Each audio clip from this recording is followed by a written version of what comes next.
శ్రీ గురుభ్యో నమః. శ్రీ మహాగణపతి నమః.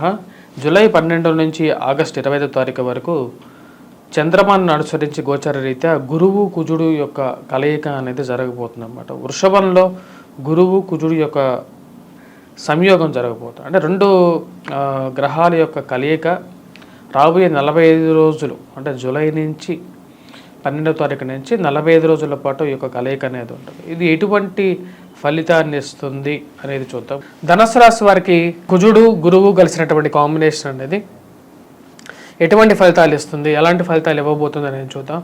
కుజుడు గురువు కలిసి ఎప్పుడైతే ధనుసు రాశి వారికి వృషభంలో సంచారం చేస్తుంటాడో అది సానుకూలమైనటువంటి ఫలితం ఇవ్వగలుగుతుంది. గురువు షష్టమంలో ఉన్నప్పుడు యోగకారకమైనటువంటి ఫలితాలు ఇవ్వకపోయినప్పటికీ కుజుడు షష్టమంలో ఉన్నప్పుడు యోగాన్ని ఇవ్వగలుగుతాడు. కానీ రాశి వారికి సప్తమంలో రవిగ్రహ సంచారం కూడా ఉందన్నమాట.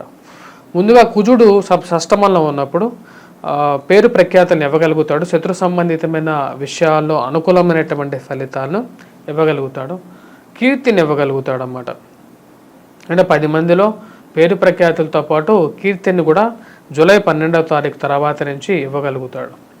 జూలై 12వ తారీఖు తర్వాత కుజుడు ఎప్పుడైతే షష్టమంలో ఉన్నప్పుడు రియల్ ఎస్టేట్ సంబంధితమైనటువంటి వ్యాపారాలకి, క్రూడ్ ఆయిల్స్లో పనిచేస్తున్నటువంటి వారికి మరియు అదేవిధంగా ప్రమోషన్స్ ఇంక్రిమెంట్స్ కోసం ప్రయత్నం చేస్తున్నటువంటి వారికి సానుకూలమైనటువంటి ఫలితాలు ఇవ్వగలుగుతుంది. సప్తమంలో ఈ రాశి వారికి వచ్చేటప్పటికి రవిగ్రహ సంచారం జరుగుతున్నది. రవి ఎప్పుడైతే సప్తమంలో సంచారం చేస్తాడో ప్రయాణ సంబంధితమైన విషయాల్లో ప్రతికూలమైనటువంటి ఫలితాలు, శరీరంలో అలసిపోవటం అనేది కూడా ఉంటుంది. రవి కరెక్ట్గా 90 డిగ్రీస్ యాంగిల్లో చూస్తాడు అన్నమాట. రవి సప్తమంలో చూస్తాడు.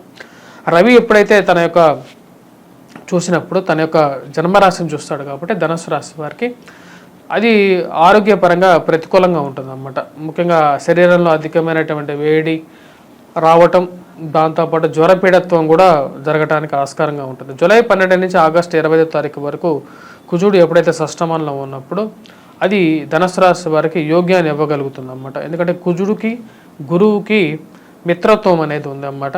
కానీ షష్టమంలో ఉన్నటువంటి గురువు మటుకు స్థానబలం అనేది తక్కువగా ఉంటుంది. గురువు యోగ్యతని ఇవ్వలేడు, కాకపోతే కుజుడు యోగ్యాన్ని ఇవ్వగలుగుతాడు అన్నమాట. ఎటువంటి యోగ్యాన్ని ఇవ్వగలుగుతాడు అంటే వృత్తిపరంగా అనుకూలంగా, రాజకీయ పరంగా ఎదుగుదలని ఇవ్వగలుగుతాడు. నూతన ఉద్యోగ ప్రయత్న సంబంధితమైన విషయాల్లో కూడా 45 రోజుల్లో పాజిటివిటీ అనేది ఉంటుంది ఈ రాశి వారికి. ఇన్వెస్ట్మెంట్స్ పరంగా కొంచెం అనుకూలంగా ఉంటుంది. అదేవిధంగా డబ్బు ఖర్చు కూడా ఒకే విధంగా ఉంటుంది అన్నమాట. అంటే ఎంత సంపాదిస్తారో దాని తగినటువంటి ఖర్చు ఉంటుంది. ఈ రాశి వారికి ప్రజలతో ఒక అట్రాక్షన్ అనేది ఎప్పుడు విడదీరే అనేటువంటి అనుబంధంగా ఉంటుందన్నమాట. అంటే సంఘంలో గౌరవము, గుర్తింపు అనేది ఉంటుంది. దాని ముఖ్య కారణం వచ్చేటప్పటికి తృతీయంలో ఉన్నటువంటి శని ఎప్పుడైతే తృతీయంలో ఉంటాడో సంఘంలో ఎప్పుడు రికగ్నైజేషన్ అనేది ఉంటూ ఉంటుంది. మరియు అదేవిధంగా ఈ రాశి వారికి వచ్చేటప్పటికి రాజ్యస్థానాల్లో ఉన్నటువంటి కేతువు కూడా యోగ్యకారకుడు. ఈ రాశి వారికి అష్టమంలోకి శుక్రగ్రహ సంచారం జరుగుతున్నది. అష్టమంలో శుక్రుడు సంచారం చేస్తున్నప్పుడు అది శుభ పరిణామంగా చెప్పచ్చు అన్నమాట. అంటే ఫైనాన్షియల్ రొటేషన్ అనేది కలిసి వస్తుంది. శుక్రుడు అష్టమంలో ఉన్నప్పుడు ధనస్థానాన్ని చూస్తాడు కాబట్టి అది అనుకూలమైనటువంటి ఫలితాలు ఇవ్వగలుగుతుంది. ఫైనాన్షియల్లో, స్పెక్యులేషన్స్లో, ఇన్వెస్ట్మెంట్స్లో మరియు అదేవిధంగా వడ్డీ వ్యాపారస్తులకి కొంచెం అనుకూలత అనేది ఎక్కువగా ఉంటుంది. ఇరుగు పొరుగు సఖ్యత విషయంలో కూడా సానుకూలమైనటువంటి ఫలితాలుగానే చెప్పచ్చు. కోపాన్ని కొంచెం కంట్రోల్ చేసుకోవాలి ఈ రాశివారు ముఖ్యంగా. ఎందుకంటే ఈ రాశి వారికి వచ్చేటప్పటికి మనం గమనించినట్లయితే సప్తమంలో రవి ఉన్నాడు. రవి యొక్క దృష్టి జన్మరాశి మీద ఉన్నప్పుడు కోపం అనేది ఎక్కువగా ఉంటుంది. మరియు అదేవిధంగా వివాహిక జీవితంలో, వైవాహిక జీవితంలో మరియు లివింగ్ రిలేషన్షిప్స్లో ప్రేమ సంబంధితమైన వ్యవహారాల్లో కొన్ని జాగ్రత్తలు కావాలి. సప్తమంలో రవి ఉన్నప్పుడు యోగ్యాన్ని ఇవ్వడం, అష్టమంలో శుక్రుడు ఉన్నప్పుడు ఫైనాన్షియల్ మూవ్మెంట్ బాగానే ఉంటుంది అన్నమాట. ఎందుకంటే అష్టమంలో ఉన్నటువంటి శుక్రుడు యొక్క దృష్టి ధనస్థానం మీద ఉంటుంది కాబట్టి ఫైనాన్షియల్ మొబిలిటీ అనేది బాగా కలిసి వస్తుంటుంది. డబ్బు అనేది సమయానికి వచ్చి చేరటం అనేది జరుగుతుంటుంది. దాంతోపాటు కుజుడు షష్టమంలో ఉన్నాడు. ఈ రెండు అనుకూలమైనటువంటి ఫలితాలు కాబట్టి మన తృతీయంలో వీరికి వచ్చేటప్పటికి శని ఉన్నాడు. ఇది బాగా కలిసి వస్తున్నది రాశి వారికి. విద్యార్థులకు అనుకూలమైనటువంటి కాలంగా చెప్పవచ్చు. విద్యార్థులు కొద్దిగా కష్టపడి చదవగలిగితే ఈ యొక్క టైంలో 45 రోజుల పాటు వాళ్ళు బాగా రాణించగలుగుతారు. పోటీ పరీక్షల్లో ఉత్తీర్ణత సాధించగలుగుతారు. సానుకూలమైనటువంటి ఫలితాలు విద్యార్థులకు చెప్పవచ్చు. అదేవిధంగా ఈ రాశిలో ఉన్నటువంటి వారు రియల్ ఎస్టేట్ సంబంధితమైన వ్యాపారస్తులు, ముఖ్యంగా చెప్పాలంటే వ్యాపారస్తులకి ఎలా ఉందనేది చూద్దాం. వ్యాపారస్తులకి సానుకూలమైనటువంటి ఫలితాలుగా చెప్పొచ్చు. క్రూడ్ ఆయిల్స్ మరియు అదేవిధంగా ఫెర్టిలైజర్స్లో కానీ, పెట్రోకెమికల్ ఇండస్ట్రీస్, ఫార్మాస్యూటికల్ రంగాల్లో పనిచేస్తున్నటువంటి వారికి, ఈ యొక్క వ్యాపారస్తులకి సానుకూలమైనటువంటి ఫలితాలుగానే చెప్పవచ్చు. నూతనంగా అవకాశాలు అనేది కలిసి వస్తాయి.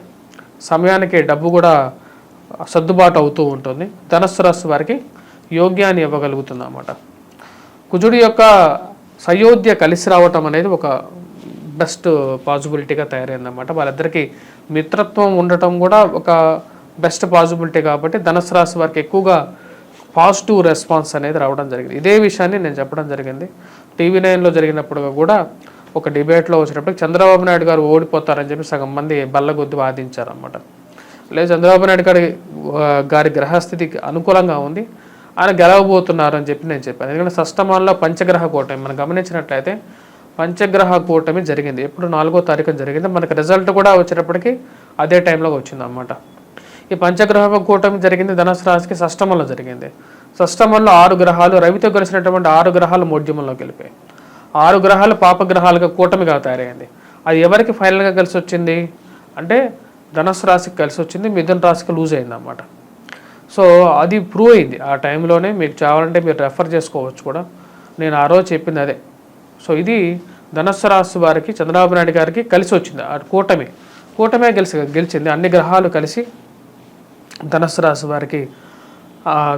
వారికి పాజిటివ్ ఇంపాక్ట్ అనేది ఇచ్చింది. అది ప్రూవెన్ అన్నమాట. నేను ఆల్రెడీ పంచాంగంలో కూడా ఇదే విషయాన్ని రాయడం జరిగింది. దాని తగినట్టుగానే వారు విజయాన్ని సాధించడం జరిగింది.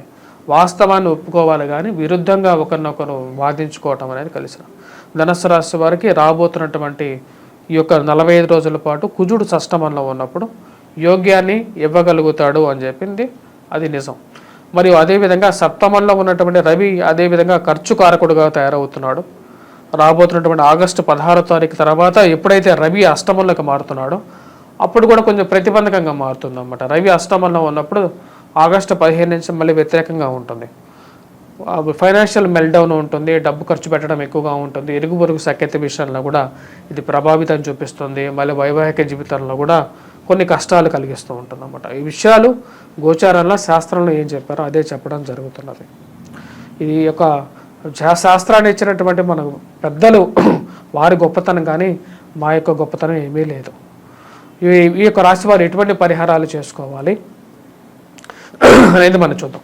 ధనుస్సు రాశి వారికి వచ్చేటప్పటికి మనం చూసినట్లయితే గురువు యొక్క అనుకూలత అనేది విద్యార్థులకు అంత యోగించట్లేదు కాబట్టి గురుగ్రహ మంత్ర జపం చేసుకోండి. అదేవిధంగా ఈ రాశి వారికి వచ్చేటప్పటికి సప్తమంలో రవి అనుకూలత లేదు, అదే అష్టములకు మారుతున్నాడు అన్నమాట.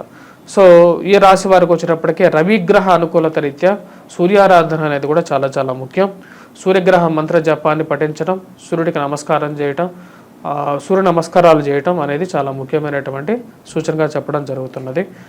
ఈ రాశి వారికి చతుర్థంలో ఉన్నటువంటి రాహు ప్రతికూలంగా ఉన్నాడు. ఇది కొన్నిసార్లు ఆరోగ్యపరంగాను సెల్ఫ్ డ్రైవింగ్లోనూ ప్రతికూలంగా ఉంటుంది కాబట్టి దుర్గాదేవి మంత్ర జపాన్ని కూడా చేసుకోవాలి. స్వస్తి.